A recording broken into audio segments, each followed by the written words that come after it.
কঠিন সময়ের মধ্যে আমরা আছি, পার্সোনাল লেভেলে না, ওয়েস্ট বেঙ্গলের হালতটা একটু দেখুন। কদিন আগে পর্যন্ত ডাক্তার, আর এখন শিক্ষকরা। আলটিমেট এফেক্ট কার ওপর পড়ে বলুন তো? ডক্টরসরা পারফর্ম না করতে পারলে ক্রিপলড হয় patients and the patient parties.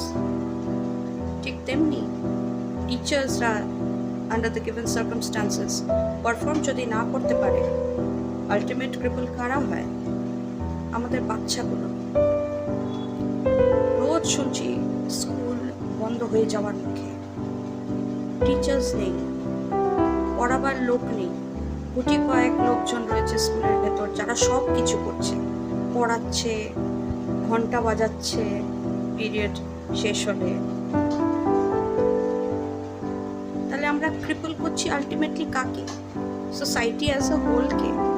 সোসাইটিকে তুলে ধরার জন্যই তো গভর্নমেন্ট থাকে। কোনো এক সময় শিক্ষকতা করেছিলাম, তাই শিক্ষকদের বুকে লাথি একদম মেনে নিতে পারছি না।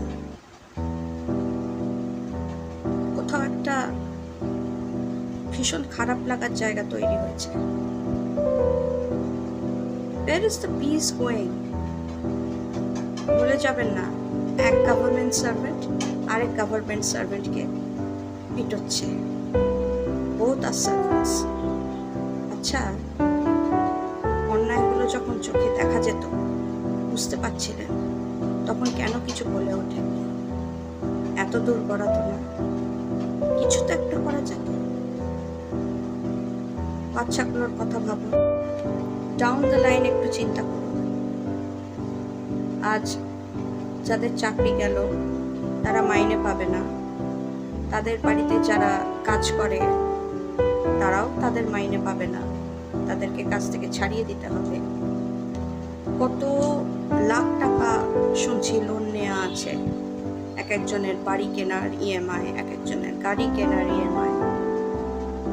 সেগুলো সব বন্ধ হয়ে যাবে।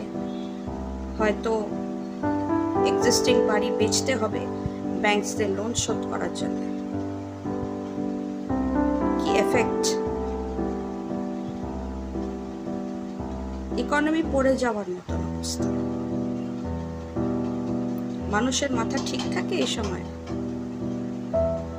কিছুই যেন মানে what is happening?